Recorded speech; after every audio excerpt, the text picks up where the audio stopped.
गजर माऊलीचा घडे मोक्ष सायुजता जोडे ऐसा संतांचा महिमा झाली बोलायाची सीमा तीर्थे बरोबर काळ अवघी पाया पे सकळ ऐसा संतांचा महिमा झाली बोलायाची सीमा तुका म्हणे देवा त्यांची केल्या पावे सेवा ऐसा संतांचा महिमा झाली बोलायाची सीमा समचरण सरोजम सादळीला मुदाबम जगन्नीत पाणी मंडन मंडनानं तरुण तुलसी माला कंदनम कंजनेत्रम सदैदवलहसं विठ्ठलं चिंतया पांडुरंग करो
पांडुरंगा करू प्रथम नमन दुसरे चरण संतांची त्यांच्या कृपादाने कथेचा विस्तार बाबाजी सद्गुरुदास तुका जयांची केल्या स्मरण होय सकळ विद्यांचे अधिकरण तीशी वन दुसरे चरण श्री गुरूंचे ते नमस्कारो नियाता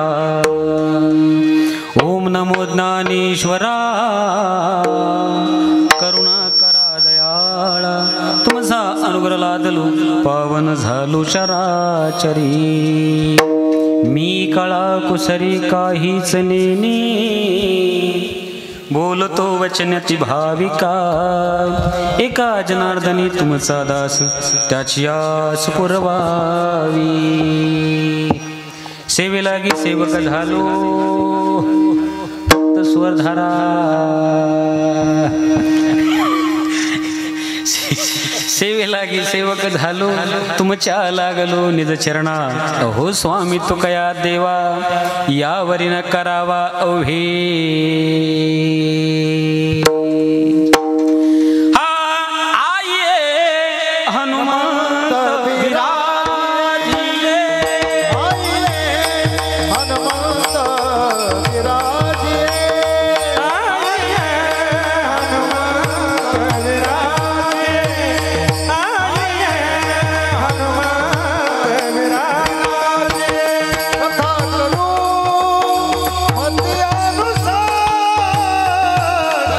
करो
सायुजता जोडे ऐसा संतांचा महिमा झाली बोलायाची सीमा.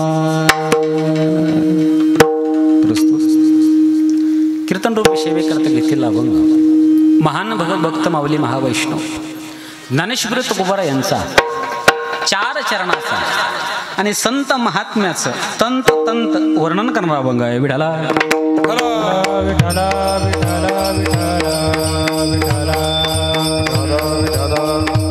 अभंग जगद्गुरु तुकोबारांचा अभंगाचा प्रतिपाद्य विषय असा आहे. महाराज म्हणतात बाबा रे आलिंगन घडे मोक्ष सायुज्याता जोडे.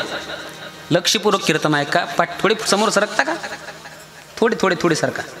लय नाही पण थोडे हां बाबा थोडे सरका फक्त. पाठीमागची थोडी सरका. हां इमानदाने सरका म्हणजे होऊन जाईल सगळं. बरोबर आहे की नाही?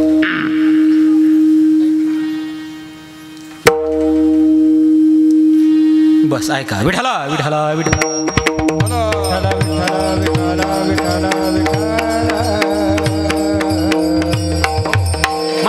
जगद्गुरु तुकोबारांचा अभंगाचा प्रतिपाद्य विषय असा आहे. महाराज म्हणतात बाबा रे आलिंगन घडे मोक्ष सायुज्याता जोडी. लक्षपूर्वक कीर्तन आहे का म्हणजे कळेल. बरोबर. महाराज म्हणतात संतांच्या आलिंगनामध्ये काय प्राप्त होतो तर मोक्ष प्राप्त होतो. महाराज म्हणतात आलिंगन घडे मोक्ष सायुज्याता जोडी. संतांच्या आलिंगनामध्ये मोक्ष प्राप्त होतो असा संत महात्म्याचा आगळा आणि वेगळा काय या ठिकाणी काय महिमा. महाराज म्हणतात ऐसा संतांचा महिमा. कैसा संतांचा महिमा तर म्हणले झाली बोला याची सीमा. ऐसा संतांचा महिमा. का संतांचा महिमा? कारण संतांच्या आलिंगनामध्ये आवाज बदलला. पहिलाच तसाच ठेवला. आता चेंज करू नको फक्त. आता जसं आहे तसं राहू दे फक्त. महाराज म्हणतात ऐसा संतांचा महिमा. आवाज बरी गेला. पहिला खाली होता खालीच ठेवा. इथं हां मॉनिटरलाच ठेवा. खूप छान केलं ते पहिलं. हॅलो हॅलो हा थोडं जवळून जवळून का? मी जवळच आलो तुमच्या. लांब विठला विठला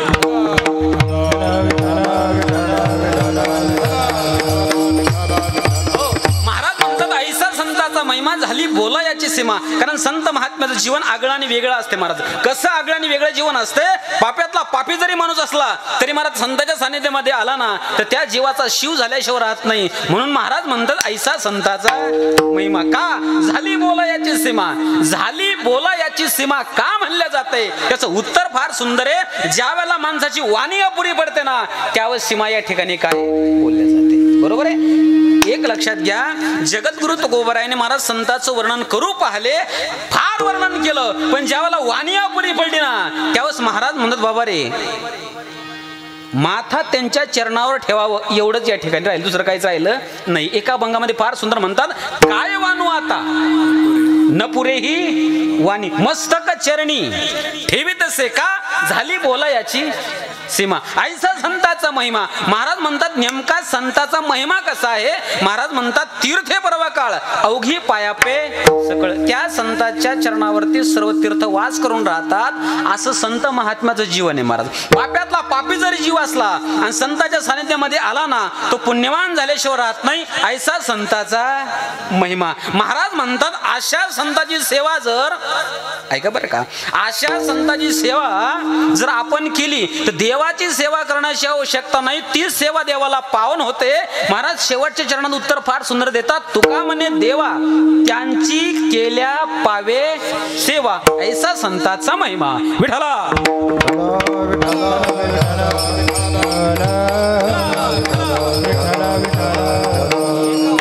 अभंगाचा अर्थ सांगायचा झाला तर महाराज म्हणतात कैसा संतांचा महिमा. महाराज म्हणतात आलिंगन घडे ऐसा संतांचा. तुम्ही फक्त एवढं म्हणा ऐसा संतांचा. काय म्हणा फक्त एवढा म्हणा ऐसा संतांचा महिमा. आलिंगन घडे ऐसा संतांचा महिमा. कैसा संतांचा महिमा मोक्ष सायुज्याता जोडे ऐसा संतांचा महिमा. कैसा संतांचा महिमा ऐसा संतांचा महिमा. हा संतांचा महिमा. कैसा संतांचा महिमा ऐसा संतांचा महिमा. कैसा संतांचा महिमा झाली बोला याची सीमा ऐसा संतांचा महिमा. कैसा संतांचा महिमा तीर्थे बरोबर काळ ऐसा संतांचा महिमा. कैसा संतांचा महिमा अवघी पाया पै सकळ ऐसा संतांचा महिमा. कैसा संतांचा महिमा तुका म्हणे देवा देवा त्यांची केल्या पावे सेवा ऐसा संताचा महिमा विठ्ठला.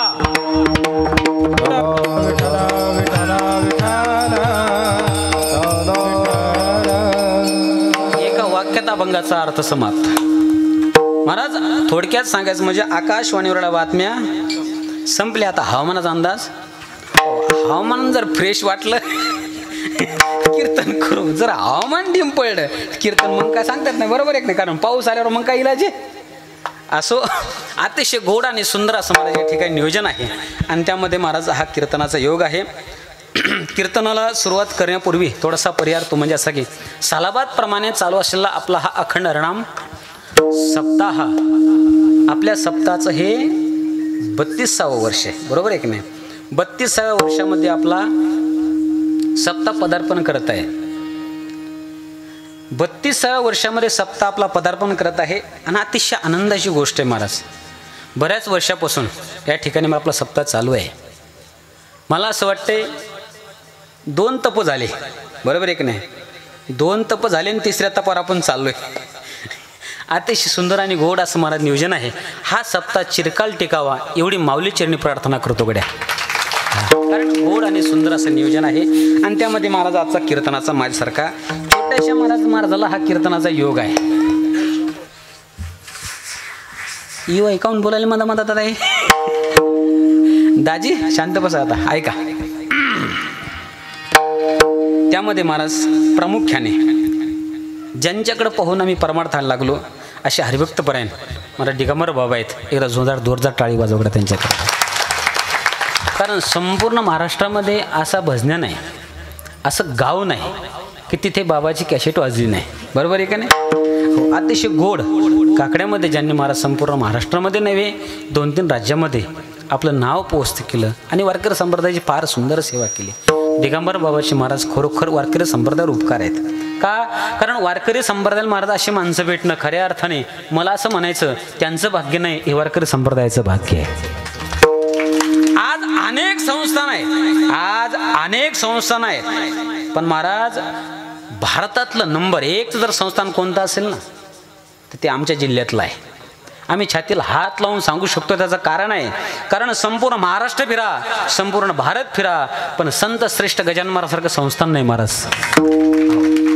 आज त्या संस्थांची व्यवस्था एवढी चोख आहे महाराज, एवढी चोख आहे. जर आपल्या खिशातून चुकून जर एखादा कागद पडला तिथला सेवेकरी कागद पडला म्हणत नाही, स्वतः उचलतो आणि त्या डब्बीमध्ये टाकून देतो. एवढी व्यवस्था महाराज चोख आहे. बरोबर आहे. पण एवढाही संस्थान एवढं डेव्हलपमेंट सुंदर असेल याचं एकमेव कारण काय महाराज, त्या संस्थांचे अध्यक्ष आहेत. कारण संत तिथून सारखेच आहेत. बरोबर आहे की नाही. पण महाराज चालक जर चांगला सापडला तो गाडी व्यवस्थित ही पोहोचत असते. बरोबर आहे की नाही. आणि चालक जर बरोबर नसला तर मग समृद्धीच्या खाली उतरत असते. अतिशय सुंदर आणि गोड असं महाराज या ठिकाणी दिगंबर बाबा आहेत, त्यांनाही धन्यवाद देतो. कीर्तनाकरता उभे येत. वास्तविक पाहता माझ्या कीर्तनात त्यांनी उभं राहावं एवढा माझा अधिकार नाही, पण ते उभे येतं याचं एकच कारण आहे, लेकरू आपलं कीर्तन करते म्हणून आपण कीर्तन कौतुकाने ऐकावं. नाही त्यांनी नाही ऐकले असे कीर्तनकारच नाही महाराष्ट्रातला. बरोबर एक नाही. बाबा उभे आहेत, बाबाला धन्यवाद देतो. इकडं आमचे दामोहन आहेत महाराज, तोडीस तोड दोघे सोबत राहतात. दामोहन सुद्धा या ठिकाणी महाराज मनापासून धन्यवाद देतो. इकडं आमचे नीलकंठ महाराज अतिशय सुंदर गोड, ते सुद्धा मृदंगावरती आहेत, त्यांनाही धन्यवाद. इकडं आमचे चिंतामण महाराज सानप महाराज गोड. 2 वेळेस आपला योग आला आहे. बरं याच्या अगोदर आपला योग आला होता. सुनील महाराज गेले का? आहेत का सुनील महाराज? द्या फोन ठेवून तर या इकडं. सुनील महाराज सुद्धा आहेत महाराज, त्यांनाही धन्यवाद.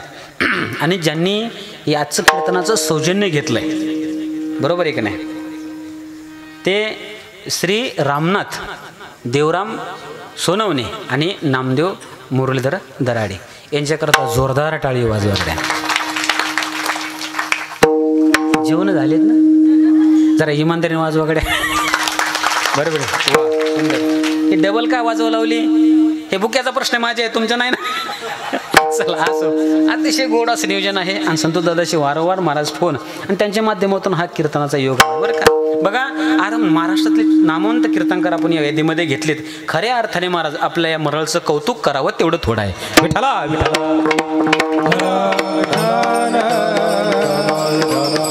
आणि गोष्ट महाराज, एवढा सुंदर कार्यक्रम होतो कारण मार्गदर्शन फार कुशल आहेत, बरोबर आहे की नाही.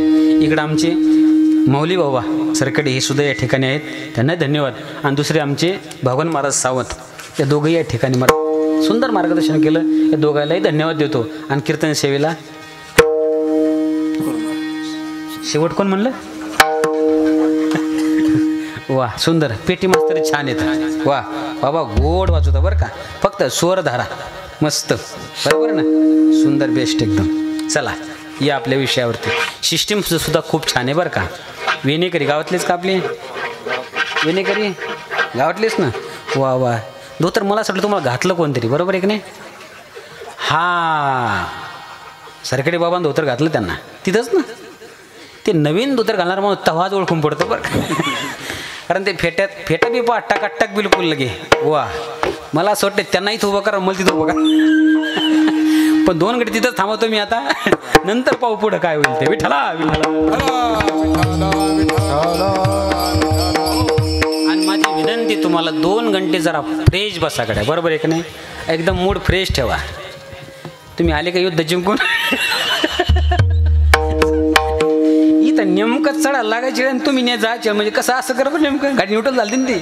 विठ्ठला विठ्ठला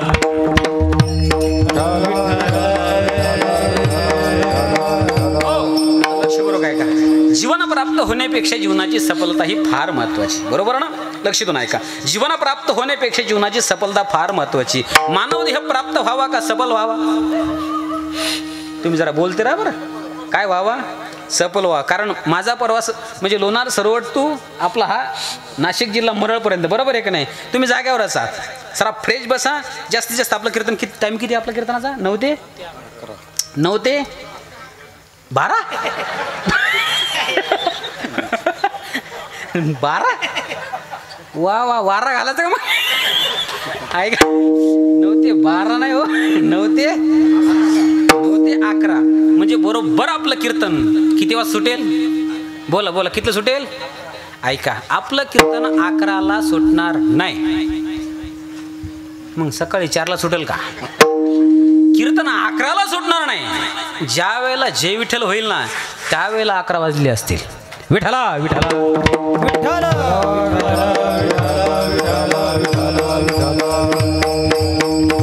विठ्ठला जीवन प्राप्त होण्यापेक्षा जीवनाची सफलता ही फार महत्वाची आहे राजा हो. जीवन प्राप्त होऊन जर सफल होत नसेल तर मी असं म्हणेल राजा हो, जे ज्ञानोबराच्या संगतीमध्ये रेडा आला आणि त्यांनी आपलं जीवन सफल करून घेतलं, तो रेडा भाग्यवान म्हणावा लागेल. अरे मानव देह प्राप्त होऊन जर जीवन सफल होत नसेल तर मी असं म्हणेल राजा हो, महाराज रामप्रभूच्या सानिध्यामध्ये एक पक्षी आला होता. काय होतं नाव त्याच्यावर? जटायू पक्षी. तो पक्षी भाग्यवान म्हणावा लागेल. अरे मानव देह प्राप्त होऊन जर जीवन सफल होत नसेल तर महाराज एक कुत्रा भाग्यवान म्हणावा लागेल. ज्यावेळेला छत्रपती शिवाजी महाराजांची अंत्ययात्रा निघाली होती त्यावेळेस त्या अंत्ययात्रेमध्ये एक कुत्रा सामील झाला होता. नुसता सामील झाला नव्हता तर चितेमध्ये उडी घेतली तर मला तो कुत्रा भाग्यवान म्हणावा लागेल. मानव देह प्राप्त होऊन जर जीवन सफल होत नसेल तर एक रेडा भाग्यवान आहे, एक पक्षी भाग्यवान आहे, एक कुत्रा भाग्यवान आहे. परमात्म्याने हा जो नरदेह प्राप्त करून दिला ना, तो कशा करता प्राप्त करून दिला सुनील महाराज?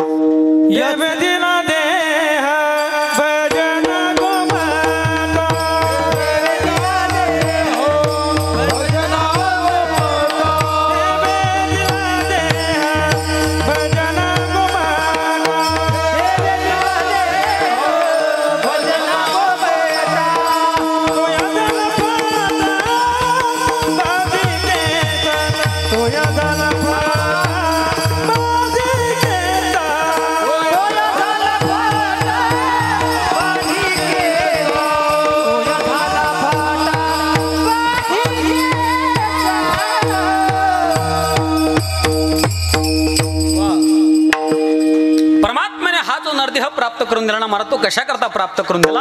त्याच्या प्राप्ती करता प्राप्त करून दिलाय. पण त्याची प्राप्ती सोडून माणसं अन्य मार्गाने जाऊन राहिलेत. हा नरदेह कशा करता प्राप्त करून दिलाय? त्याच्या प्राप्ती करता प्राप्त करून दिलाय. आणि पुढचा आहे का महाराज, हा नरदेह सर्वसामान्य समजू नका. लाख मुलाचा नरदेह प्राप्त करून दिलाय, बरोबर ना? लाख मुलाचा नरदेह प्राप्त करून दिलाय सरपंच, बरोबर आहे का नाही? जर लाख मुलाचा नरदेह प्राप्त करून दिला असं पोलीस पाटील, ते विचार करा याने काय केलं पाहिजे? काय केलं पाहिजे? त्याचं चिंतन केलं. बरोबर आहे का नाही? बरेचसे लोक बोलतात देवानं आम्हाला काय दिलं म्हणजे आम्ही परमार्थ करावा, देवानं आम्हाला काय दिलं म्हणजे आम्ही या ठिकाणी महाराज सत्ता करावा. अरे देवानं काय दिलं नाही, लाख मुलाचा नरदेह प्राप्त करून दिला. मेडिकल सायन्सचं वर्णन आहे. मेडिकल सायन्स सांगते माणसाच्या शरीरामध्ये 2 किडन्या आहेत, माणसाच्या मुखामध्ये 32 दात आहेत, 2 डोळे, 72,000 नाड्या आहेत आणि 206 हाड आहेत. वा क्या बात आहे. किती हाड आहेत? 206 हाड आहेत. याचा कधी आपण विचार केलाय का? ए बाळो लक्ष देऊन ऐका. एक किडनी जर महाराज खराब झाली तर नवीन टाकण्याकरता कमीत कमी 3 लाख रुपये खर्च येतो. किती खर्च येतो? 3 लाख खर्च येतो. विचार करा 2 किडनीचे पैसे किती झाले? ए बाळो किती झाले? जरा जोरात सांगा किती झाले? 6 लाख रुपये. एक जर महाराज गुलूब गेलं, एखाद्या आजीचं एखादं जर गुलूब गेलं, गुलूब कळतं की इकडं लाईट बापा कायच करा बापा लाईट. आता तर कार्यक्रम झाला बा. अहो गुलूब म्हणजे डोळा, डोळा डोळा. मी एखाद्या आजीचं म्हणलं ना, आजीचं म्हणलं, आजीचं बरोबर आहे की नाही? लाईट आजी थोडाची, गुलूब म्हणजे डोळा. आता भाषेमध्ये फरक होणार आहे इकडे, बरोबर आहे की नाही? भाषेमध्ये फरक होणार आहे. कारण तुमचा डायरेक्ट इकडे काय आहे? आमचा आहे विदर्भ आणि तुमचा आहे उत्तर महाराष्ट्र, पश्चिम नाही. मराठवाडा वेगळा, हे उत्तर महाराष्ट्र, बरोबर आहे की नाही? कारण भाषेमध्ये फरक पडणार आहे. कारण आमची भाषा थोडी वेगळी आहे आणि तुमची बी वेगळी. प्रत्येक जिल्ह्याची भाषा वेगवेगळी आहे. महाराज त्या नांदेड भागात जर गेलात ना, महाराज कुठरोग आले असं म्हणतच नाही. महाराज कुठरोग आल्या आहे. मला फोन आला म्हणे महाराज कुठरोग आल्या. म्हणलं आल्या, बाया बी आल्या आणि माणसाला आल्या म्हणल्यावर मी आम्हाला धोतर सोडून घरची साडी तर नाही घातली मी. हो आल्या म्हणल्यावर ते भाषेतला फरक आहे ना. तिकडे म्हणता आल्या. थोडा लातूरकडे जर गेला, आला हो का, जेवला हो का, ही तिकडची भाषा. कुणीकडची? तिकडची. इकडं आमनं तुमनं, आमच्याकडं मले तुले, तुमच्याकडे मला तुला, नाही तर घाल कुत्र्याला, मला तुला. इकडं महाराज अमरावतीच्या पुढे ही जे साईड, इकडे साईड, ती भाषा तर लय गोड आहे बा. आम्ही असे जेवाय बसलो आणि जेवण्याकरता महाराज शिरा होता. आता गोड पदार्थ शेवटी वाढल्या जातो, जरा आग्रह करून, बरोबर आहे की नाही? महाराज शिरा वाढण्याकरता मात्र आलं. म्हणे महाराज घ्या की हो. काय म्हणे? घ्या की हो. मला भरपूर झालं आता नको. म्हणे घ्या की हो, तलका चावा लागते. काय म्हणे? तलका चावा लागते, नुसतं गिळ असतं लागते. म्हणलं ते पचाबी लागते, नाही पचलं तर फळात लागते.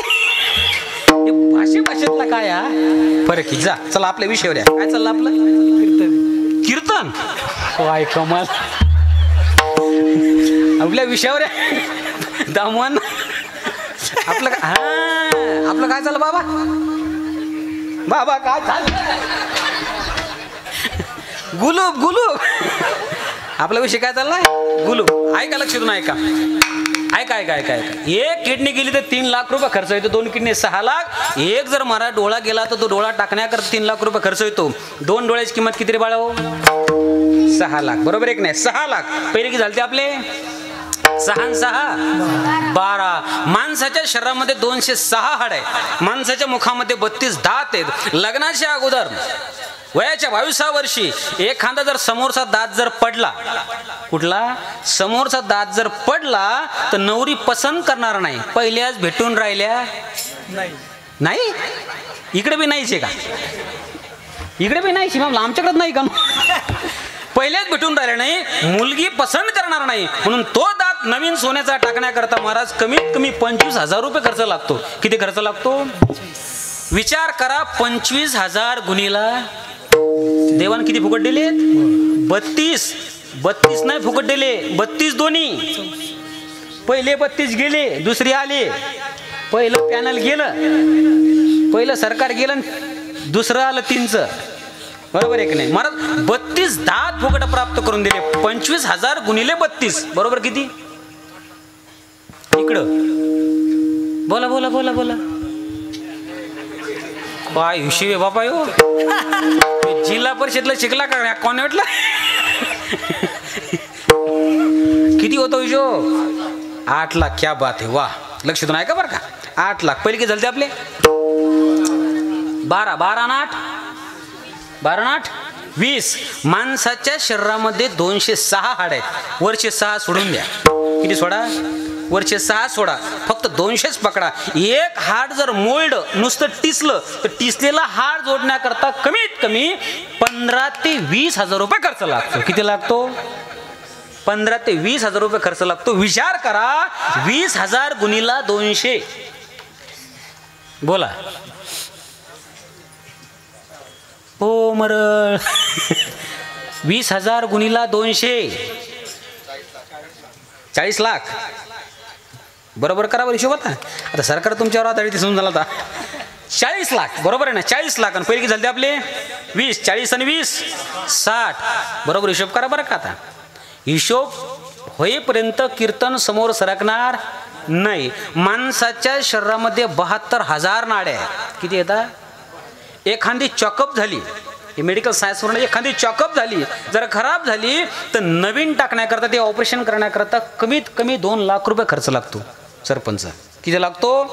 2 लाख रुपये खर्च लागतो. विचार करा, जर 72,000 नाड्या असतील आणि एक नाडी जर 2 लाख रुपये खात असेल तर 2 लाख गुणिले 72,000. बोला. नाही नाही नाही नाही नाही नाही हिशोब नका करू. 72,000 नाड्या आहेत. किती येतात?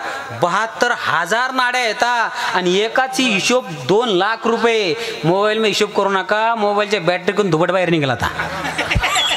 तुम्ही मोबाईल पाहून हिशोब इतका करूच नका. महाराज एवढा लाख मुलाचा नरदेह परमात्म्याने प्राप्त करून दिला. कशा करता प्राप्त? नरदेह दुर्लभ जाना, नरदेह दुर्लभ जाना,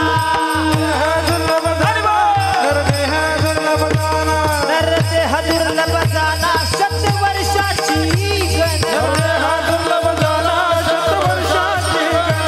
त्यामध्ये दुःख यातना, त्यामध्ये दुःख यातना, दुःख यातना, त्यामध्ये दुःख यातना. तुम्ही आठवा मधुसूदना,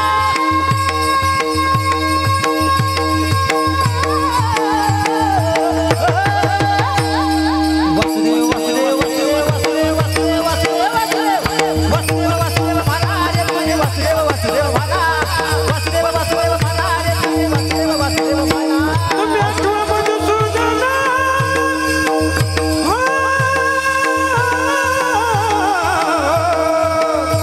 तुम्ही वसुदेव वसुदेव वसुदेव, तुम्ही वसुदेव वसुदेव म्हणा, तुम्ही वसुदेव वसुदेव म्हणा, तुम्ही वसुदेव वसुदेव म्हणा.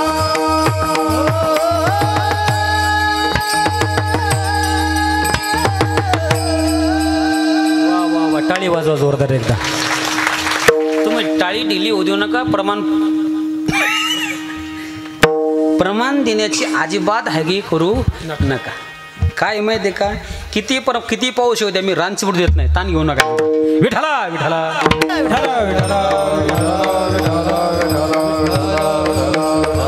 महाराज परमात्म्याने हा लाख मुलाचा नरदेह प्राप्त करून दिला. कशा करता प्राप्त करून दिला? त्याच्या प्राप्ती करता प्राप्त करून दिला. महाराज म्हणतात, त्याची जर प्राप्ती करायची असेल एकच मार्ग सांगितला, संताची संगती. कोणती संगती सांगितली?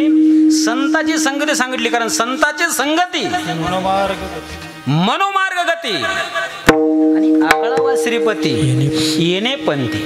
त्याच मार्गाने जर माणूस गेला ना तर महाराज तो परमात्मा प्राप्त झाल्याशिवाय राहणार नाहीये. पण संताच्या संगतीमध्ये गेला पाहिजे. जीव जर का संताच्या संगतीमध्ये गेला तर परमात्मापर्यंत पोहोचायला समजून झाला. महाराज जगद्गुरुची भाषा आहे. महाराज म्हणतात, बाबा रे, जीवन प्राप्त होण्यापेक्षाही सफलता महत्वाची आहे. आणि ती सफलता संताच्या संगतीमध्ये. लक्ष मार्ग दावून गेले आधी दयानिधी संगते, दयानिधी संगते, दयानिधी संगते. मार्ग दावून गेले आधी दयानिधी संगते, दयानिधी संगते, दयानिधी संगते. मार्ग दावून गेले आधी दयानिधी संगते, देवीची पंगती लावून जातो. कपडे गुलदार कोरे गाऊन गेले आधी दयानिधी संगते, देवीची पंगती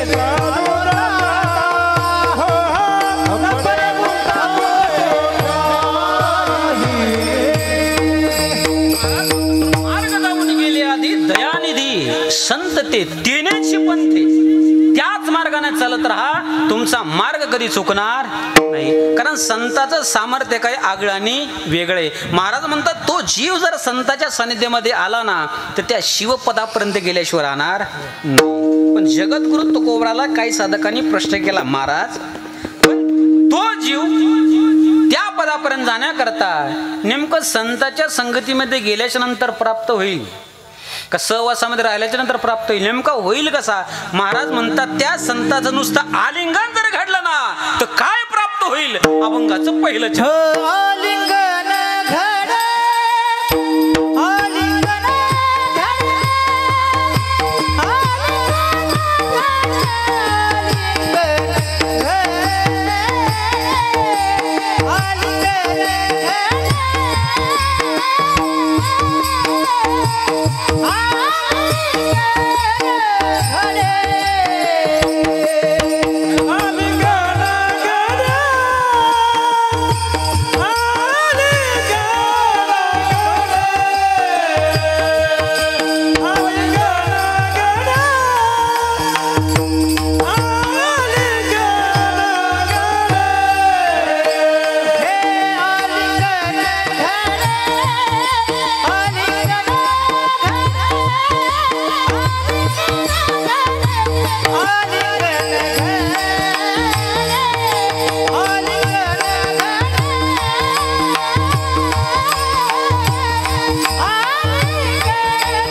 वा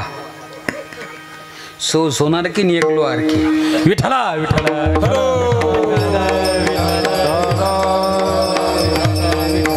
महाराज म्हणतात बाबा रे आलिंगन घडे मोक्ष सायुज्यता जोडी. एक लक्ष द्या माझ्याकडे, एक लक्ष द्या. आपण अभंगाच्या पहिल्या चरणावर आलोय, लक्ष देऊन ऐका बरं का. कारण कीर्तनकार हा जर कीर्तन करण्याकरता बोलवला असेल तर तो आपल्या अभंगाशी प्रामाणिक असावा, बरोबर आहे की नाही? कारण त्यांना अभंग सोडवला पाहिजेत. नाही ते नेमकं काय होते आमच्या विदर्भामध्ये महाराज येतं गंगाधर महाराज, बाबाला माहिती आहे बरोबर आहे. त्यांची भाषा आहे दारी होती देवळी, देवळीत लाकडं, महाराज एकीकडं आणि अभंग असं होता कामा नाही. लक्ष देऊन आहे. महाराज म्हणतात बाबा रे आलिंगन घडे मोक्ष सायुज्यता जोडे. पण प्रश्न असा आहे महाराज संताच्या आलिंगनात मोक्ष भेटतो, मग नेमकं ते आलिंगन कोणतं? बरोबर ना? कारण एकूण शास्त्रकाराने आलिंगनाचे अनेक प्रकार केले पण मुख्य प्रकार 5 केलेत. किती केले? 5 केले. लक्ष देऊन ऐका. पहिलं आलिंगन आहे महाराज वात्सल्याचं. कोणतं आलिंगन आहे? वात्सल्याचं. दुसरं आलिंगन आहे प्रेमाचं. तिसरं आलिंगन आहे कामाचं. चौथं आलिंगने क्रोधाचं आणि 5वं आलिंगने ऐक्य स्वरूपाचं. विठला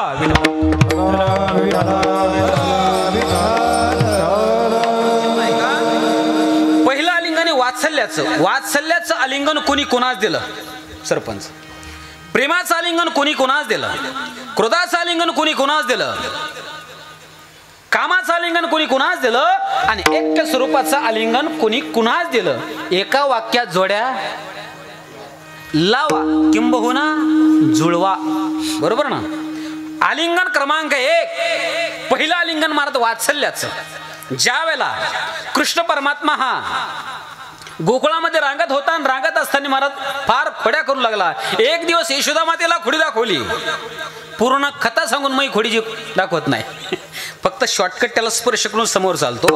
यशोदा मातेला खोडी दाखवली तेव्हा यशोदा मातेनं महाराज या ठिकाणी काय परमात्म्याला पकडण्याकरता पाठीमागं धावली, उखळाला बांधलं.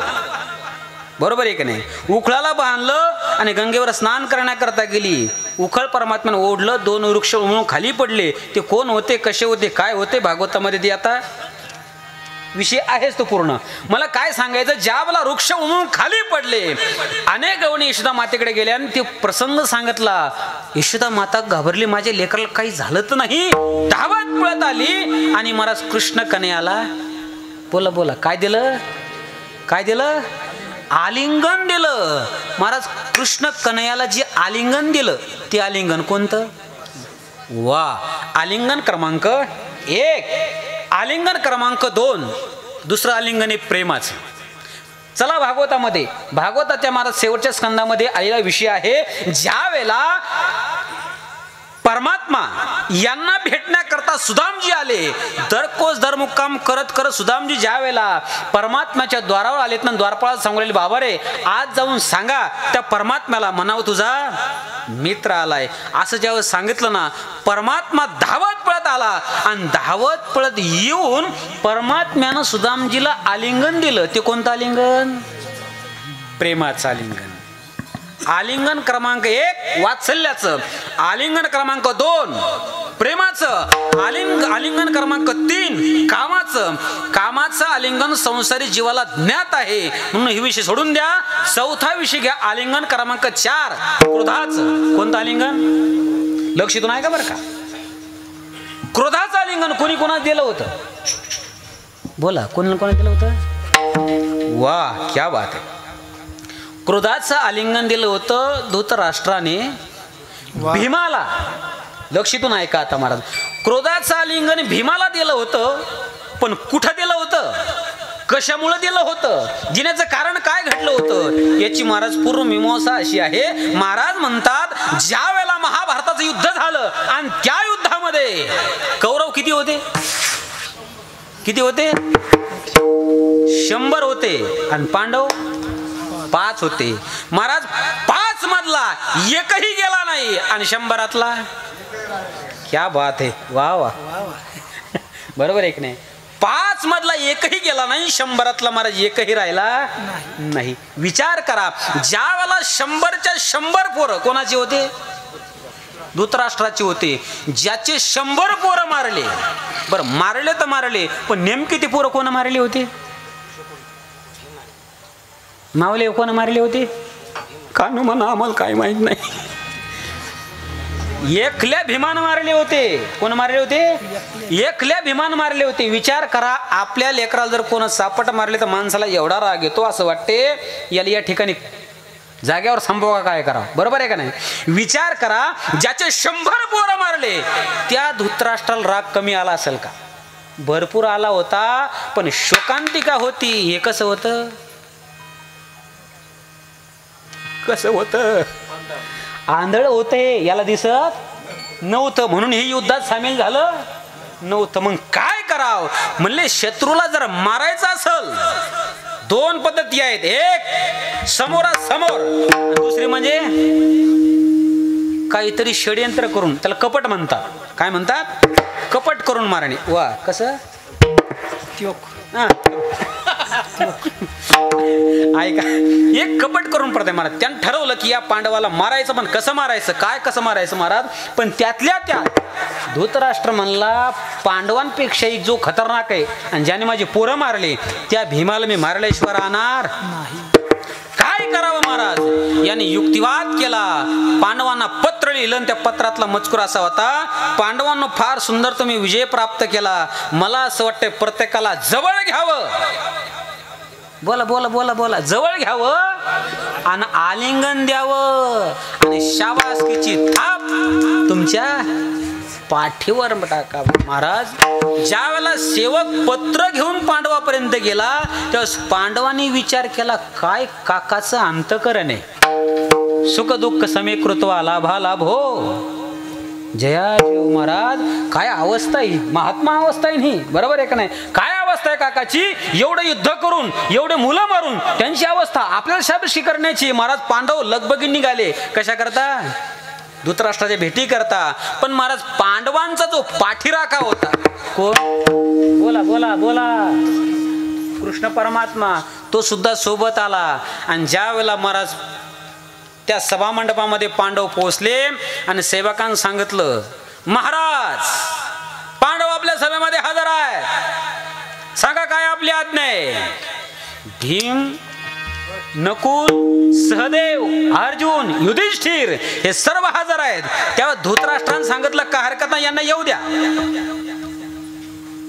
जवळ आले, बोला काकाश्री. महाराज धृतराष्ट्र सांगितलं, बाबा पांडवांनो या, मला असं वाटतं प्रत्येकाला आलिंगन द्यावं, शाबासकीची थाप टाकावी, प्रत्येकाने माझ्या जवळ या. महाराज जवळ पांडव चालले, तर म्हणले थांबा. परमात्मा सोबत होता, परमात्मा म्हणे आलिंगनाला चालेल, थांबा का. यानं सांगितलं येताना या, पण आपलं नाव सांगा आणि मग पुढे या. तुमच्या लक्षामध्ये आलं का, नाव सांगा आणि मग पुढे या. कारण याला कोण गाठायचा होता, बोला बोला, कोण गाठायचा होता, भीम गाठायचा होता. आणि सकाळपासून मला मरळ गाठायचं होतं. बरोबर आहे का नाही, याला भीम गाठायचा होता. महाराज देवान सांगितलं ज्या अर्थी नाव सांगा म्हणते त्या अर्थी कुछ दाल में, बोला बोला बोला, कुछ दाल में, कुछ दाल में काला नाही, अख्खी दाल ही काली है. लक्षात नाही का. झाला विषय असा, परमात्म्याने विचार केला नेमकं याचा प्रयोग काय. सुरुवातीला नकुल गेला, काकाश्री मी नकुल आहे, चाल नकुला. जवळ घेतला, आलिंगन दिलं, समोर सरकवलं. नकुल, सहदेव, युधिष्ठिर, अर्जुन, लवकर सरकू द्या पुढं, बरोबर आहे की नाही. नंबर आला शेवटी कोणाचा, भीमाचा नंबर आला. भीमान महाराज थोडी अशी छाती काढली आणि चालू लागला. देवान सांगितलं छाती काढूच नको, तू आता पंक्चर होणार आहे, तू छाती काढूच नको, कार्यक्रम तो या ठिकाणी होणार आहे. पण मला देव संग होता. परमात्म्यानं महाराज भीमाकडे पाहिलं आणि धृतराष्ट्राकडे पाहिलं. धृतराष्ट्राच्या चेहऱ्यावर महाराज एक प्रकारचा राग झळकत होता. चाल भीमा. ज्यावेळेस चाल म्हणू लागला का तेवढ्यामध्ये नजर भीमाची देवाकडे गेली. कोणाची गेली, भीमाची देवाकडे गेली. त्यावेळेस महाराज देवानं जाग्यावरून भीमाला इशारा केला. काय केला, इशारा केला. इशारा, इशारा कळतो का तुम्हाला, कशाला म्हणते इशारा, कोणाचा खून केला, हा कोण खून नाही का, बरोबर आहे, मग बरोबर आहे. आहे काय काय ऐका ऐका. महाराज इशारा केला. ज्यावेळेस इशारा केला का त्यावेळेस झाला विषय असा, देव इशारा करतो त्यावेळेस भीमाने विचार केला याला दिसत नाही पण ऐकू येतं ना, म्हणून देवानं काय केला, इशारा केला. जर देवानं इशारा केला असेल तर आपण सुद्धा इशाऱ्यात बोललं पाहिजे. भीम म्हणला काय भानगडे. देवानं सांगितलं बाबा रे तू जाऊ नको, तू जाऊ नको. आणि जर गेला तर गेला, गेला तर मग गेला. आता झाला विषय असा, भीम म्हणला जाऊ नको तर मग नेमकं करू काय ते तर सांग. देवान महाराज इशारा केला साईडला असा. साईडला काय होतं, लोखंडाचा पुतळा होता. तो पुतळा समोर कर. प्रश्न क्रमांक 1, लोखंडाचा पुतळा होता कोणाचा, तो बी भीमाचाच होता. प्रश्न क्रमांक 2, लोखंडाचा पुतळा भीमाचा हस्तिनापुरामध्ये तयार कोण केला होता, कोण केला होता, तो दुर्योधनाने तयार केला होता. प्रश्न क्रमांक 3, का तयार केला होता, कारण भीम गदा युद्धामध्ये प्रवीण आहे आणि याला जर हरवायचं असेल तर प्रॅक्टिस महत्वाची, म्हणून त्याच्या आकाराचा पुतळा केला. कोण, या ठिकाणी दुर्योधनानं. एवढी प्रॅक्टिस केली, एवढी प्रॅक्टिस प्रॅक्टिस केली महाराज. भीमापेक्षाही तो वरचढ होता. मग हारला का? प्रश्न क्रमांक 4. कारण भीमासोबतचं युद्ध हे अनितीने झालं होतं. कसं झालं होतं? अनितीने झालं होतं. प्रश्न क्रमांक 5. देव संघ असताना अनितीने युद्ध का केलं होतं?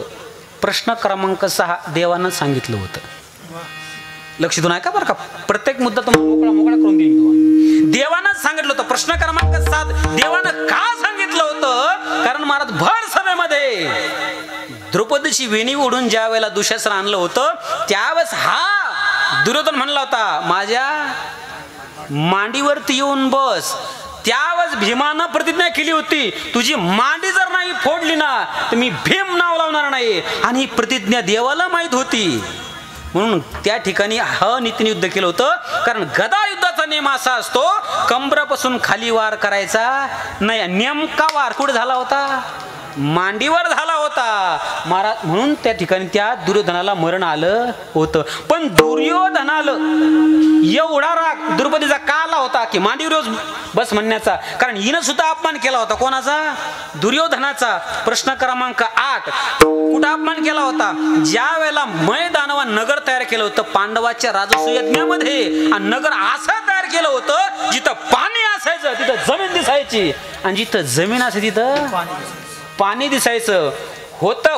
पाणी दिसली जमीन. पाहायला गेला कोण? दुर्योधन. आणि त्या पाण्यात पडला. जसा पाण्यात पडला. आता लहान लेकरू आणि आज्ञानी माणूस जर का सायकल खेळताना का पळताना पडलं तर ते लागलं किती अगोदर हे पाहते का? कोण पाहिलं अगोदर हे पाहते? बोला बोला बोला. कोण पाहिलं अगोदर हे पाहते. तशातलाच प्रकार झाला कोणाचा? दुर्योधनाचा. इकडे तिकडे पाहू लागला. पाहत असताना समोरच्या गॅलरीमध्ये उभी असलेली द्रौपदी पाहू लागली आणि मला तिच्या लक्षात ही गोष्ट आली. मग ती हसू लागली. कोण? द्रौपदी. आणि हसता हसता द्रौपदीच्या मुखातून शब्द बाहेर पडले होते आंधळ्याचे पोर. वा. खरं सांगा हे बोलणं सरळ का आडवं? आडवं. हे टोचक का खोचक? हे टोचक बोलणं नाही, आडवं बोलणं नाही. आणि आडवं बोलण्यामध्ये पाटील, पोलीस पाटील, आडवं बोलण्यामध्ये माणसापेक्षा महिला मंडळी अग्रगण्य असतात. बरोबर आहे का नाही? एखाद्या शेजाऱ्यासोबत भांडण व्हावं आणि ती शेजारीन घराच्या समोरून जावी ही घरातून म्हणती मांजरी तर अख्ख्या गावान उधळाच लागल्या. हे नेमकं त्याच मांजरीला कळते. किती पायाच्या? 2 पायाच्या. बरोबर आहे का नाही? अशी द्रौपदी बोलली होती. म्हणून त्यानं प्रतिज्ञा केली होती माझ्या मांडीवरती येऊन तुला जर नाही बसवलं तर माझं नाव दुर्योधन नाही. आता जेवढ्या प्रतिज्ञा केल्या आणि जेवढ्यापासून आपण आत शिरलो तेवढं बाहेर चला लवकर. आता लवकर बाहेर चला कारण टाइम आपला उरकत आलाय. बरोबर आहे की नाही? मला काय सांगायचंय बाबा रे, हा पुतळा पुढं कर. ज्यावेळेस लोखंडाचा पुतळा समोर केला साल भीमा म्हणले आणि पुतळा स्वाधीन केला. कोणाच्या? बोला कोणाच्या? धृतराष्ट्राच्या. पुतळा स्वाधीन केला. या बाबांना असा पुतळा दाबला पुतळ्याचं पीठ केलं. काय केलं? भीम म्हणला मी जरा असतो तर मग थालीपीठ झालं असतं. बरोबर आहे का नाही? खरं सांगा आता हे आलिंगन कोणतं? बोला कोणतं आलिंगन? क्रोधाचं आलिंगन. क्रोधाचं. मला काय सांगायचंय?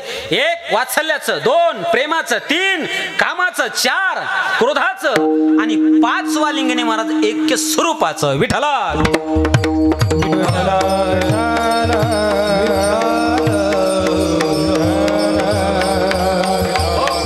ऐका महाराज आता फार सुकाळे. बरोबर आहे की नाही? आता फार सुकाळी. पहिला फार दुष्काळ राहायचा. बरोबर आहे का नाही? फार दुष्काळ राहायचा. आणि अशा दुष्काळामध्ये महाराज एक माता माऊली. आता सुनील महाराज गायले तर म्हणल्यावर आता विषय आता ते विषयावर आणतो असतो. बरोबर आहे का नाही? एक माता माऊली महाराज लोकांच्या घरचं काम करायची. माझ्या अभंगाच्या बाहेर नाही बरं का. माझ्या 5व्या आलिंगनाविषयी आपलं चालू आहे. 5वं कोणतं आलिंगन आहे? ऐक्य स्वरूपाचं. बरं का? लक्ष देऊन ऐका. फार गरिबी होती. कारण पूर्वी जर एखाद्या गावाला सप्ताह असला आणि शेवटच्या दिवशी जर महाप्रसाद असला आणि त्या प्रसादामध्ये जर बुंदी असेल तर लोक पंचक्रोशी अक्षी गोळा व्हायची. कशा करता? काल्याचं कीर्तन ऐकण्या नाही, फक्त बुंदी काय. बरोबर आहे की नाही? फक्त कशा करता? बुंदी खाण्याकरता. महाराज एवढा दुष्काळ होता आणि अशा कालखंडामध्ये महाराज एक माता माऊली लोकांच्या घरी काम मोलमजुरी करायची आणि जीवन जगायची. जीवन जगत असताना महाराज दिवाळीचा सण उजाडला. दिवाळीचा सण उजाडल्यानंतर झाला विषय असा, एकुलता एक लेकरू होता, पती वारलेले होते. काय करावं म्हणून तीन चार घरची गोष्टी, डाळ मागितली, साखर मागितली, काय जे मागायचं ते मागितलं आणि पुरणपोळी केली आणि लेकराला महाराज संध्याकाळी खाऊ. कोणती पोळी? पुरणपोळी. पुरणपोळी ज्यावेळेला खाऊ घातली महाराज, त्या लेकरांना आतापर्यंत पुरणपोळी खाल्लेली नव्हती. त्या लेकराने प्रश्न केला, आई अगं याला काय म्हणतात? याला काय म्हणतात? त्या आईने सांगितलं, बाळा याला पुरणपोळी म्हणतात. कोणती पोळी म्हणतात? पुरणपोळी म्हणतात. पुरणपोळी म्हणतात. एवढ्या आनंदाने त्याने पुरणपोळी खाल्ली राजा हो, खूप आनंदाने पुरणपोळी खाल्ली आणि त्याची खातानी पाहून आईचं न खाता पोट भरलं. बरं लक्षात नाही का? ऐसी कळवळ्याची करी शब्द महाराज तुकाराम महाराजाचे बरं का. लक्षात नाही का? शब्दाची मार्मिकता किती सुंदर आहे. करी लाभावीन. अरे लाभाशिवाय कीर्तनकार येत नाही. अवघी बाळ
किती सुंदर आहे बरं का.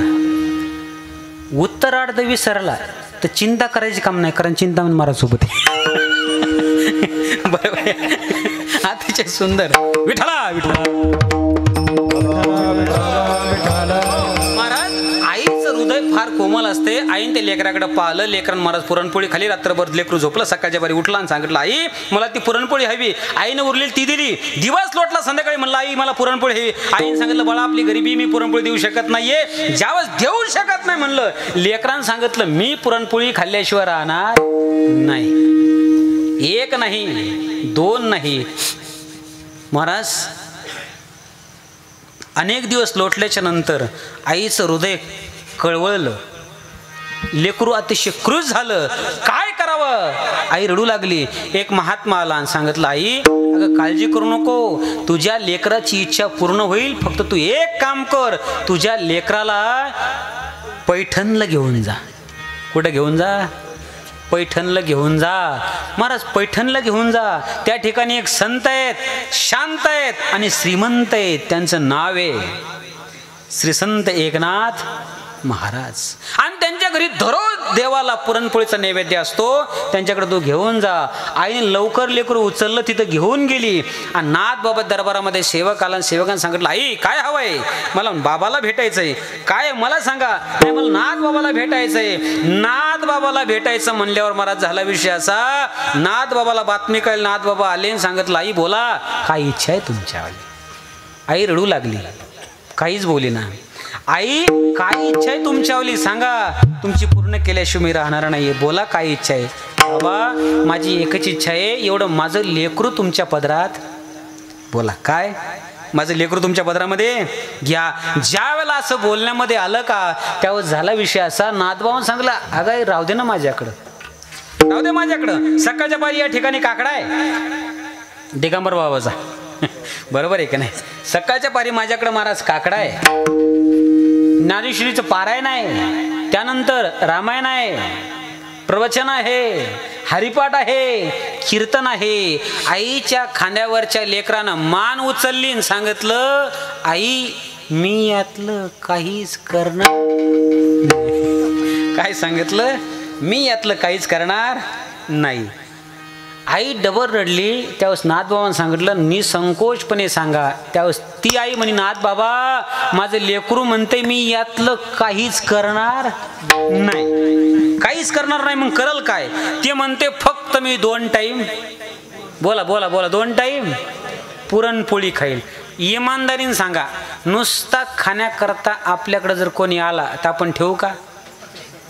मोबाईलवाले, मोबाईल काय चाललं आपलं? बोला का मोबाईलमध्ये गावबापा आले तुम्ही? आपण ठेवू का? आपण ठेवणार. पण ते नाथबाबा होते, त्यालाच तर संत म्हणतात. संत शब्दाची व्याख्या महाराज सोपी आणि सरळ सरळ जर करायची झाली तर स शब्दामध्ये अक्षर किती येतं? स शब्दामध्ये अक्षर किती येतं? संत शब्दामध्ये अक्षर किती येतं? 2. 2 म्हणल्यावर तर मग सत होईल ना ते.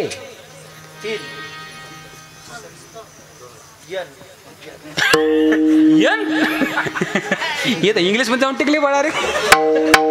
चला, संत शब्दामध्ये महाराज 2.5 अक्षर येतात, बरोबर आहे की नाही? ऐका, लक्ष देऊन ऐका. स महाराज संत शब्दाची सरळ सरळ व्याख्या करायची झाली, स म्हणजे समता, वरचं हलंत, न म्हणजे नम्रता आणि त म्हणजे त्याग. समता, नम्रता आणि त्याग ज्या ठिकाणी एकत्र येतो त्याला संत म्हणतात. त्या संत महात्म्याकडे महाराज या ठिकाणी आई गेली, सांगितलं काय हरकत नाही, राहू दे माझ्याकडं. कोणी गाण्यात तरबेजे, कोणी वाजवण्यात तरबेजे, पण कोणी आतापर्यंत खाण्यात तरबे झाला नव्हता. ती सुद्धा ओनी माझी काय झाली, भरून निघाली. आणि तो मुलगा महाराज त्या ठिकाणी नाथबाबाकडे आला. नाथबाबांनी त्या मुलाचं नामकरण केलं. त्याचं नाव काय ठेवलं? बोला, काय नाव ठेवलं त्याच्यावलं? गावबा. नाथबाबाच्या चरित्रातली कथा आहे बरं काय, लक्ष देऊन ऐका. त्याचं नाव गावबा ठेवलं. सकाळच्या पारी पुरणपोळी तयार झाली, गावबा म्हणलं की तो हजर व्हायचा आणि पुरणपोळी खायचा. संध्याकाळी तयार झाली, गावबा म्हणलं की हजर व्हायचा आणि पुरणपोळी खायचा. असं एक नाही, अनेक दिवस महाराज पुरणपोळी खाण्याकरता राहिला होता. नाथबाबांनी शेवटी सांगितलं, श्रोत्यांना रामायण सांगत असताना, बाबा हो आता मात्र मी काय समाधी घेण्याकडे जाणार आहे. श्रोत्यांनी सांगितलं, महाराज तुम्हाला रामायण सोडून जाता येणार नाही, तुमचं राहिलेलं उत्तर रामायण पूर्ण कोणा करायचं? त्यावेळेस नाथबाबाच्या मुखातून अपसुक शब्द बाहेर पडला, राहिलेलं उत्तर रामायण माझा गावबा पूर्ण करेल. कोण पूर्ण करेल? गावबा पूर्ण करेल. श्रोते म्हणले, महाराज ते 2 टाइम फक्त काय करते? खाते.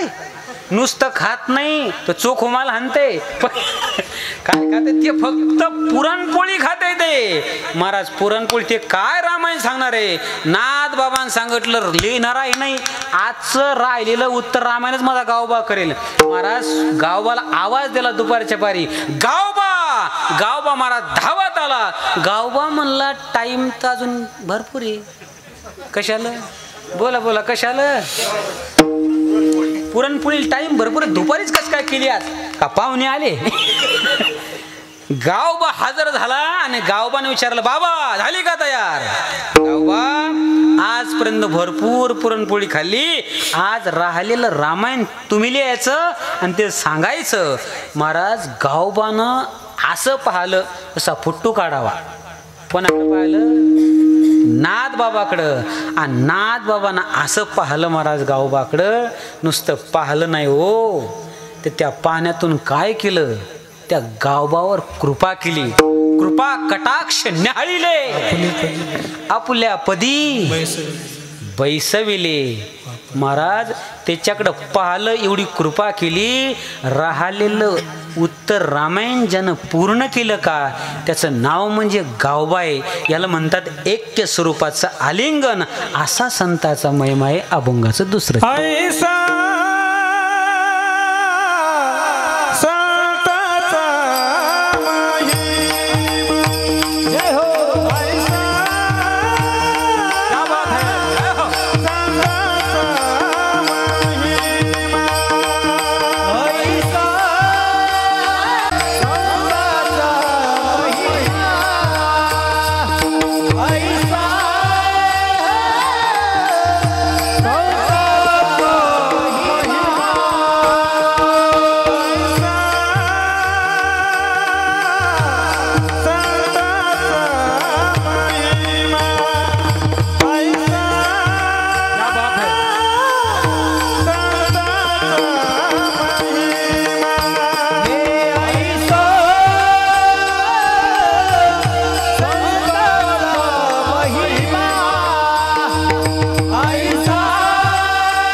टाळी वाजवा जोरदार चिंतामण महाराजांनी चाल म्हणली चिंताच मिटली वा अतिशय गोड आणि सुंदर लक्ष देऊन ऐका बरं का बरोबर मी प्रवेश केला अभंगाच्या दुसऱ्या चरणावर ऐसा संताचा महिमा महाराज जरा बारीक लक्ष देऊन ऐका अभंगाचं पहिलं चरण काय म्हणते आलिंगन घडे मोक्ष सायुज्यता जोडे संताच्या आलिंगनामध्ये मोक्ष प्राप्त होतो पण मोक्ष मोक्ष मोक्ष म्हणजे काय प्रश्न आहे बरोबर आहे की नाही मोक्ष कशाला म्हणतात मोक्ष कशाला म्हणतात मोक्ष महाराज मोक्षाचे एकूण शास्त्रकाराने 4 प्रकार केलेत किती प्रकार केलेत 4 पहिला मोक्ष कोणता आहे कोणता आहे मला पहिले आल्या महाराज बाबांनी सांगितलं सोनने बाबांना महाराज अभंगावर बोला काय सांगितलं अभंगावर बोला कारण सरकडे बाबा पुढे येतं दिगंबर बाबा सगळेच मंडळी येतं अभंगाच्या बाईल जाऊ नका जास्ती असं हे होऊ देऊ ना बरोबर आहे की नाही असं तंत आपलं चाकुरीच चालू आहे बरोबर ना चाकुरीच्या बाजूला अजिबात नाही बरोबर आहे की नाही महाराज आलिंगन घडे मोक्ष सायुज्यता जोडे पण मोक्षाचे प्रकार किती तर 4 ऐका मी सांगतो पहिला मोक्ष आहे महाराज सलोकता पहिला मोक्ष सलोकता समीपता स्वरूपता आणि चौथा आहे सायुज्यता लक्ष देऊन ऐका बरं का आलिंगन घडे मोक्ष सायुज्यता जोडी कोणता मोक्ष प्राप्त होतो सायुज्य नावाचा मोक्ष प्राप्त होतो म्हणून महाराज म्हणतात ऐसा संताचा महिमा महाराज संताच्या महिम्याबद्दल काय बोलावं एवढा व्यापक महिमा आहे एवढा व्यापक आहे साधी गोष्ट घ्या लोक आता थोडंफार विज्ञानाला शोध लावले तर विज्ञानाचे महाराज गुणगौरव करायला लागले पण संताचा विचार करा ए पोरो लाईनचा शोध कोण लावला रे नाही सांगताना बरोबर आहे की नाही विमानचा कोण लावला विमानचा राईट बंधू कोण लावला वा सुंदर उत्तर दिलं बरं का कोण शोध लावला राईट बंधू आता विचार करा विमानचा शोध राईट बंधून लावला पृथ्वी फिरते का सूर्य वा क्या बात आहे काय फिरते मला तर अख्खा मंडप फिरायला बाबा ऐका काय फिरते लक्ष काय फिरते पृथ्वी आता खरं सांगा हा शोध कधी लागलेला आहे कारण शोध मोहीम सुरू झाली 1800च्या पुढं बरोबर आहे का नाही 1700-1800च्या पुढं हे जे म्हातारे यांच्या लहानपणी खेडेगावात लाईन नव्हती होती का नव्हती म्हणजे ही आता लाईन प्रगत झाली या 70-75 वर्षाच्या हिशोबातली बरोबर आहे का नाही महाराज पृथ्वी फिरते का सूर्य भ्रमण करतो याचं उत्तर माऊली महावैष्णव ज्ञानोबरायनं त्या कालखंडात लावून ठेवलं कोणत्या कालखंडात ज्ञानोबराचा कालखंड कोणता आहे नाही 1212 तै टीका केली ज्ञानेश्वरे सच्चिदानंद बाबा दरे लेखकू झाला त्या कालखंडात शोध लावून ठेवला ज्ञानोबरायनं ज्ञानोबरायच्या 4थ्या अध्यायातली ओवी लक्ष देऊन ऐका बरं का ज्ञानोबरातल्या त्या ज्ञानेश्वरीतली 4थ्या अध्यायातली ओवी उदो असताचे प्रमाणे जैसे सूर्याचे चालणे निष्कर्मित्व जाणे क्रमीची असता ज्ञानोबराय म्हणतात उदो असताचिनी प्रमाणे जैसे न चालता सूर्याचे चालणे उदो म्हणजे उदयाला येणे अस्त म्हणजे माळवायला जाणे चिनी प्रमाणे दिसतो ना प्रमाण पण जैसे न चालता सूर्याचे चालणे सूर्य चालत नाही पृथ्वी भ्रमण करते ज्ञानोबरायने त्या कालखंडात शोध लावलाय ऐसा संताचा आणि झाली बोलायाची त्यांच्याबद्दल काय बोलावं अभंगाचं 3रं चरण तीर्थे परवा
सकळ संताच्या चरणावर तर सर्व तीर्थे वास करून राहतात. त्या संताचं काय वर्णन करावं, कारण ते संत प्रत्यक्ष देवाची प्राप्ती करून देतात. बरोबर आहे की नाही? कोणाची प्राप्ती करून देतात?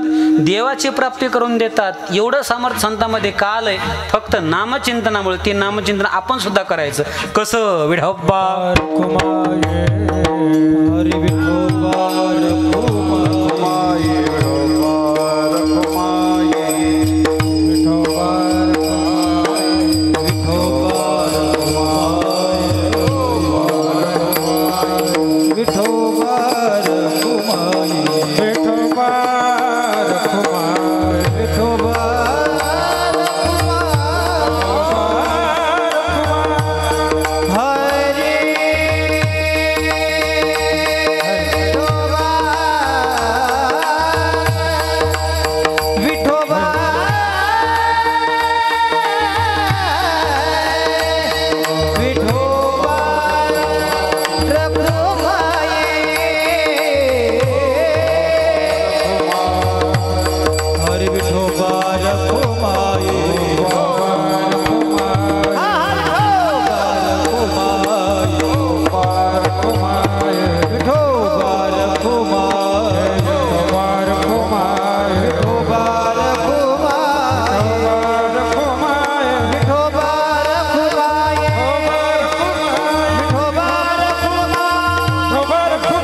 विठला विठला विठला.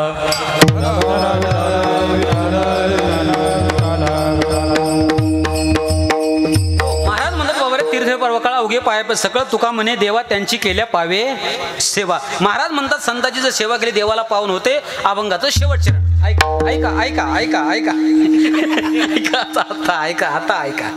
कारण काय आता 10 मिनिटं राहिले. बरोबर आहे का नाही? मी सांगितले पुन्हा 11ला कीर्तन सुटणार ना. कीर्तन सुटेल त्यावेळेला.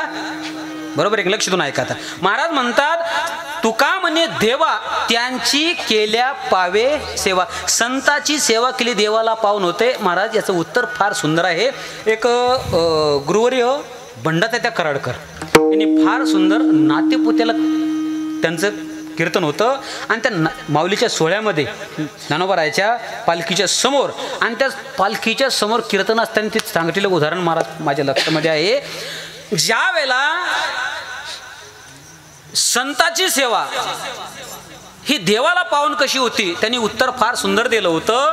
पंढरपूरचे वारकरी होते. पंढरपूरचा वारकरी माहिती आहे कोणता आहे? वारकरी कोणाला म्हणतात? इकडे लक्ष. वारकरी कोणाला म्हणतात? जो वारी करतो तो. जो वारी करतो तो हा. जो शुद्ध एकादशीला पंढरपूरला आहे आणि वैद्य एकादशीला आळंदीला आहे तो वारकरी आहे. आपण वारकरी पण टेम्परवारी वारकरी.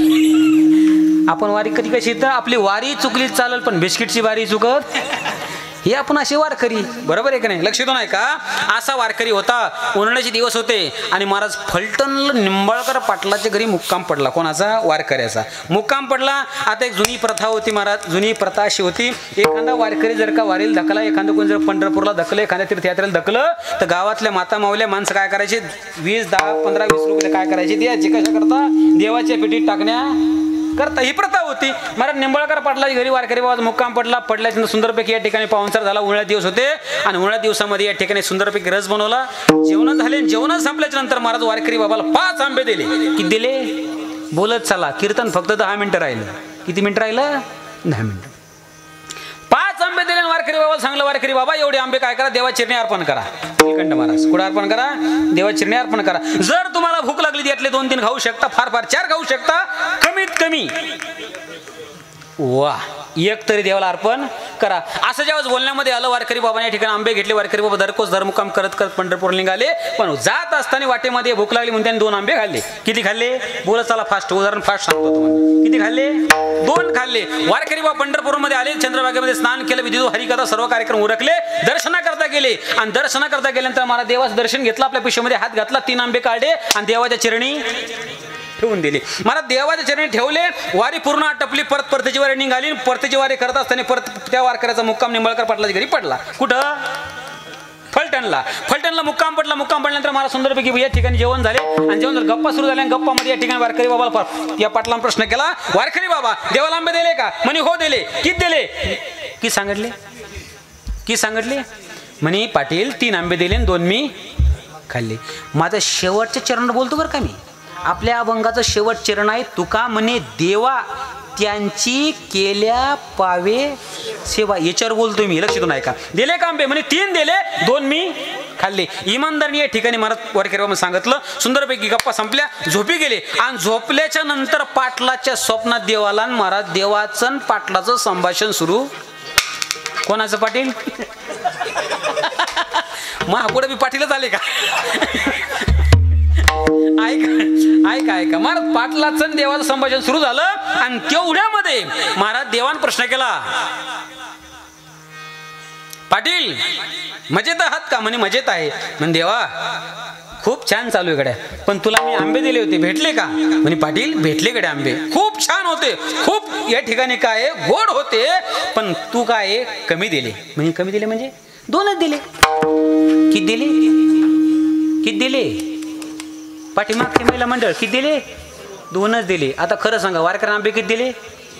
वारकऱ्यांनी दिले 3 आणि देव सांगतो म्हणजे किती आंब्याचा? 1 आंब्याचा काय आला? 1 आंब्याचा घोटाळा झाला.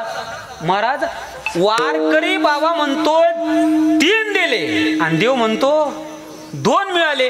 आता झाला विषय असा, महाराज पाटील म्हणले नाही हो देवा, तुम्हाला 3 भेटले असतील, कारण वारकरी बाबांनी सांगितले. देवाने सांगितलं करतो मान्यता करतो, सर्व शक्ती ज्ञात आहे मी, मला अशक्य गोष्ट कोणतीच नाहीये. मी आंबा उपटून आणून खाऊ शकतो तुझ्या घरचा, मला काय अवघड आहे, मी काय खोटं बोलू तुला, मला 2 भेटले. महाराज देव म्हणतो 2 भेटले, वारकरी म्हणतो 3 दिले. किती आंब्याचा घोळाला? लवकर सांगा, 10 मिनिट राहिले. ऐका आता झाला विषय असा, सकाळच्या पारी वारकरी बाबा उठले, पाटील उठले आणि उठल्याच्या नंतर महाराज पाटलांना प्रश्न केला, वारकरी बाबा देवाला आंबे किती दिले? पाटील म्हणले हा प्रश्न काल झाला, जर आज आला असेल तर काहीतरी शंका धरून आला. शंका आली म्हणल्यावर काहीतरी कार्यक्रम झाला, पण आलं कार्यक्रम बिघड. बरोबर आहे का नाही? महाराजांना कीर्तन खूप छान केलं पण हसवलं नाही, कार्यक्रम झाला. बरोबर आहे का नाही? मला काय सांगायचंय, पण आल्यावर कार्यक्रम बिघडत असतो. वारकरी म्हणले मी 3 सांगितले तुम्हाला पाटील आणि तरी तुम्ही डबल विचारतात, म्हणजे माझ्यावर आळ घेता. देवानं सांगितले 2 आणि वारकरी सांगतो 3. किती आंब्याचा घोळाला? वारकऱ्यांनी सांगितलं 1 आंब्याचा कलंक जोपर्यंत धुवून जात नाही तोपर्यंत मी अन्न पाण्याचा त्याग केल्याशिवाय. पाटील म्हणले नासक्या आंब्या करता आपण प्रश्न केला, बरोबर आहे का नाही? कशा करता? साध्या नासक्या आंब्या करता. महाराज वारकऱ्यांनी उपोषण मांडले, काय करावं? वारकरी बाबा जाऊ द्या, झालं गेलं, पार पड द्या. नाही 1 आंब्याचा शोध लागला. वारकरी कधी खोटा बोलत नाही आणि जो खोटा बोलतो तो वारकरी नाही. पंढरपुरामध्ये महाराज चोर पकडले जातो, चोराच्या गळ्यात मोठी माळ सापडते. एवढी मोठी माळ सापडते महाराज, एवढी मोठी सापडते, ती माळ जर म्हशील फेकून आणली जागेवर मरल, एवढी मोठी माळ सापडते. लोक मग म्हणतात आम्हाला महाराज माळकरी चोर झाले. अरे माळकरी चोर नाही, चोरांनी माळी घातल्या, चोऱ्या सपाटण्या करता माळकऱ्याचा काय दोष आहे? विषय महत्वाचा हा आहे. महाराज 1 आंब्याचा शोध लागल्याशिवाय ठिकाणी जाणार नाही, अन्नपाना त्याग केला जाणार नाही. काय करावं? रात्र झाली, परत झोपी गेले आणि परत देव स्वप्नात आला. आता शॉर्टकट सांगतो बरं का, देव आंबे किती भेटले? देवान सांगणार कालच सांगितलं ना, खरं सांगा वारकरी उपाशी आहे. देवान सांगितलं 2च भेटले. अरे पण तो म्हणतो 3 दिले आणि तू म्हणतो 2 भेटले, खरं काय ते सांग, नाही तर वारकरी उपाशी जाईल आणि तो जर गेला तर येणं कारण पाप मा डोक्यावर येईल. देवान सांगितलं लय डोक्याला ताण घेऊ नको, आता फक्त 5च मिनिटं राहिले. लय डोक्याला ताण देऊ नको, आता फक्त 5 मिनिटं राहिले.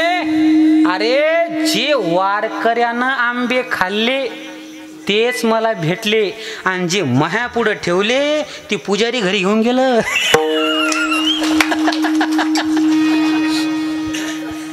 लक्ष देऊन ऐका अभंगात शेवट चरण, तुका म्हणे देवा त्यांची केल्या पावे सेवा. ज्ञानेश्वर माऊली, ज्ञानराज माऊली तुकाराम, ज्ञानेश्वर माऊली, ज्ञानराज महाराज ज्ञानेश्वर माऊली, माऊली ज्ञानेश्वर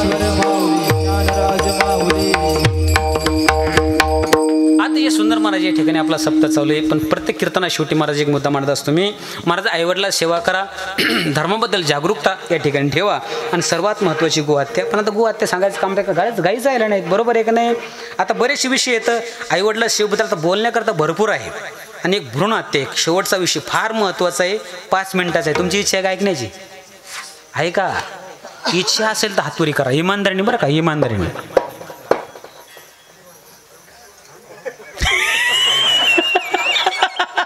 वा वा वा वा, धन्यवाद गड्या.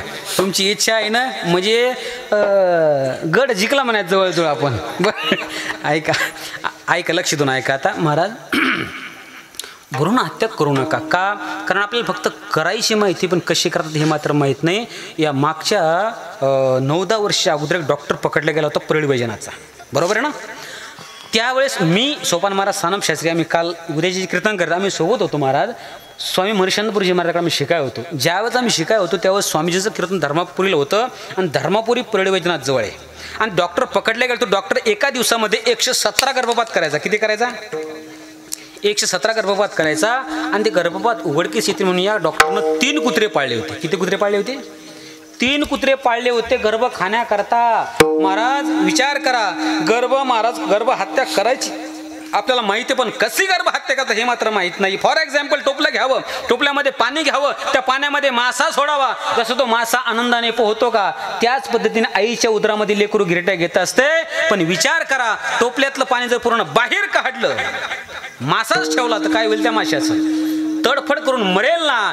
त्याच पद्धतीने महाराज नलिका यंत्राच्या माध्यमातून आईच्या उदरातलं पाणी पूर्ण बाहेर काढतात, गर्भ कोरडा होतो. आणि गर्भ जर कोरडा झाला की महाराज ती लेकरू तडफड करून मरते. आणि मेलेचंद्र महाराज त्या माता माऊलीला कळा येण्याचं दिलं, कळाच लेकरू बाहेर पडते. नाहीच जरा बाहेर पडलं तर शस्त्राच्या माध्यमातून महाराज त्याचे कुटके केले जातात, आणि ते कुटके कुत्र्याच्या समोर नेऊन टाकले जातात. अरे किती मोठं पाप आहे. मला विनंती आपल्याला, जगाच्या बापाने तुम्हाला आई होण्यास सौभाग्य जर प्राप्त करून दिला असेल तर अशी गर्भ हत्या करू नका. का करू नका? आणि आता तर करूच नका. का करू नका? का आता प्रत्येक गावात नवरदेव येत, बरोबर आहे का नाही. आणि कमी नाही तर आपल्या गावात नवरदेव किती येतं? कमीत कमी 50-60. मोठा आकडा तयार होतो मग सणाच्या म्हणे, बरोबर आहे का नाही. विचार करा, जनगणनेचा हिशोब जर पाहिला तर 60 ते 65% मुली येतात आणि 100% पोरं येतं. विचार करा, 60 पोर राहिलं बायका भेटतील पाटील. किती पोर राहिलं? 60. 4 काय 40 काय करायचं? 40 काय करायचं? एकच काम करायचं सुनील महाराज, भगवी लुंगी, पावशेर गांजा, आलक निरंजन, महादेव मंदिर, बम भोले टिकड़ी वाले कैलाश के राजा, हमने चिलिम बनत ताजा तू दम लगानी आज. दुसरं काय करता मग आता, बरोबर आहे का नाही. विनंती माझी महाराज या ठिकाणी काय आहे, असं काही करू नका. हे ऐका, हे जर नाही ऐकलं, हे जरी ऐकलं तरी दुसरं येईल. ऐकलं मग दुसरं येईल. हे जरी ऐकलं तरी दुसरं येईल. हे जरी ऐकलं मग दुसरं येईल. सरत सेवत बाळ बांधून येईल. सरत सेवत बाळ बांधून येईल. सरत सेवत बाळ बांधून येईल. सरत सेवत बाळ बांधून येईल. एका जनार्दनी आमचे काय वाजाईल. एका जनार्दनी आमचे काय वाजाईल. पिंगळा पिंगळा पिंगळा पिंगळा महाद्वारी बोल बोलत देला. पिंगळा महाद्वारे पिंगळा महाद्वारी बोल बोलत देला. पिंगळा महाद्वारी पिंगळा महाद्वारी बोल बोलत देखा. पिंगळा महाद्वारी पिंगळा महाद्वारी बोल बोलत देखा. पिंगळा महाद्वारी. खोटे दादा वर्तमान खोटे. वर्तमान खोटे दादा वर्तमान खोटे. बोलो आम्ही वर्तमान खोटे. बोलो आम्ही वर्तमान खोटे. बोलो आम्ही वर्तमान खोटे. बोलो आम्ही वर्तमान खोटे. पिंगा ग बाई पिंगा ग. पिंगा ग बाई पिंगा ग बाई. पिंगा ग बाई. पिंगा ग बाई.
ताली वाजवा जोरदार एकदा.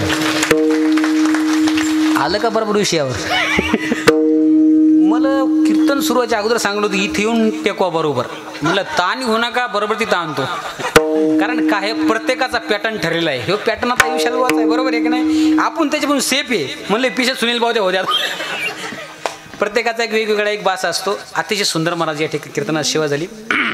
गुरुवर्य जयराम महाराज भोसले बाबा यांच्याकडे शिकण्याकरता होतं. महाराज गुरुवर्य जयराम बाबाचं काम असं होतं, गायन शिकायला लागलं तरी ती पोरायला मारत होती, बरोबर आहे की नाही. वादन शिकायला तरी मारत होती. ते म्हणजे अरे अभ्यास करा, उद्धार होऊन जाईल, बरोबर आहे की नाही. बाबाची एक वेगळं आगळं वेगळी या ठिकाणी व्यक्तिमत्व होतं. त्या बाबाकडं शिक्षणाचा योग आला. त्या बाबाची मी सेवा अर्पण करतो. गुरुवारी मनीषांपुरी महाराज सेवा अर्पण करतो. शेवेला पूर्णविराम देतो. अतिशय गोड सर्व महाराज गुंज मंडळी पंचकमणी सप्ताह या ठिकाणी फार सुंदर केला. दरवर्षी असा सप्ताह आपला वृद्धिंगत होत राहावं ही ईश्वर माऊलीची मी प्रार्थना करतो. अतिशय गोड सर्व महाराज टाळकरी या ठिकाणी आहेत. आणि महाराज मला असं वाटतं किती वर्षापासून बाबा आहेत आपल्याकडे? 25. 25 वर्षापासून बाबाने या ठिकाणी इमारत येतात. खऱ्या अर्थानं आपलं गावकऱ्याचं भाग्य बाबा एवढं करतात, बरोबर आहे का नाही. ते महात्म्याला लोक पाहण्याकरता लोक 500 किलोमीटर येतात, बरोबर आहे का नाही. नुसतं पाहण्याकरता आपल्याला दरवर्षी हा चान्स भेटतोय. खऱ्या अर्थाने भाग्य नाही ते काय. मी असं म्हणेल हे आपल्या प्रेमाचं प्रतीक आहे. कारण प्रेमसूत्र दोरी नेतो तिकडे जातो हरी, बरोबर आहे का नाही. ही त्याचंच प्रतीक म्हणावं लागेल. अतिशय गोड असं नियोजन आहे. महाराज दोन्ही या ठिकाणी सौजन्याला या ठिकाणी धन्यवाद देतो. आमचे सरकडी भाऊ पुढे बसले येते त्यांना धन्यवाद. खाली सरकडी वजनदार येतं, वरी हलके येतं, बरोबर आहे का नाही. हो महाराज ही सेवा या ठिकाणी काय फार सुंदर सगळे मंडळी आहेत. आजचं कीर्तन हे सासर नाही, हे माझ्या माहेरात कीर्तन आहे असं वाटलं, बरोबर. कारण चौकोनी या ठिकाणी मंडळी आहे. अतिशय गोड असे नियोजन आहे. आणि महाराज आपलं चॅनल गजर माऊलीचाच गजर आहे, बरोबर आहे का नाही. वा वा वा अतिशय सुंदर असं गोड चॅनल आहे. आणि चॅनलला सुद्धा फार गोड आहे, बरोबर आहे. सुंदर वा नाही माणसं पुढं अशी प्रफुल्लित पाहिजे, बरोबर आहे का नाही. अशी थोडीफार स्माईल दिली पाहिजे ना. हो अतिशय सुंदर आणि गोड स्वभाव, एकदम बेस्ट. वा टकाटक. त्या चॅनलला सबस्क्राईब करा, लाईक करा आणि घंटीचं बटन दाबायला विसरू नका. अतिशय गोड आणि सुंदर असं या ठिकाणी नियोजन आहे. एकदा सर्वांना विनंती, मोठ्या प्रेमाने भजन करा, सरळ हातोरी करा, सरळ सरळ सरळ सरळ करा, सरळ बिलकुल लगे इमानदारीने करा. साऊंडच्या पाठीमागचे जवाई यू आई काय राव तुमचं का. सरळ सरळ होत्या. हां सरळ करा, सरळ सरळ सरळ इमानदारीने करा, सरळ अशी सरळ. वा वा वा वा वट्यावरचे तुम्ही का जवाई मग सरळ बिलकुल. पाटील एकदम बेस्ट. काय माहिती का, इकून बॅनर टाकटक लावलं, मागचं टाकटक हे जशी बॅनर इकडून बी बॅनर एकदम बेस्ट आहे. वा वा अखंड अरे अरे तुमचं ना हे चाललंय. हात वरी करा जरा, सरळ सरळ करा, सरळ. तुलेल हरी कानो विठ्ठल पांडुरंगा, तुलेल हरी कानो विठ्ठल पांडुरंगा, तुलेल हरी कानो विठ्ठल पांडुरंगा, तुलेल हरी कानो विठ्ठल पांडुरंगा. हे पांडुरंगा पांडुरंगा पांडुरंगा पांडुरंगा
नित्याय शुद्धाय दिगंबराय तस्मै नकाराय नमः शिवाय ओम नमः शिवाय ओम नमः शिवाय ओम नमः शिवाय ओम नमः शिवाय ओम नमः शिवाय ओम नमः शिवाय।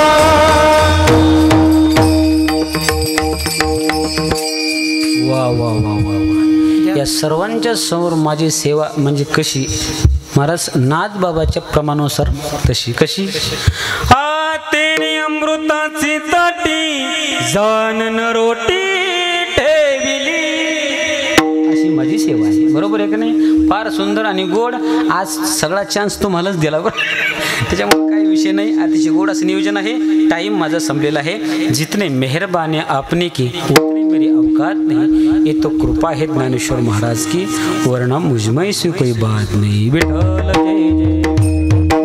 विठ्ठल जय जय जय विठ्ठल जय जय क्षमा परत महाराज तुम्ही नाही विचारेला अधिकार मी आपला क्षमा परत महाराज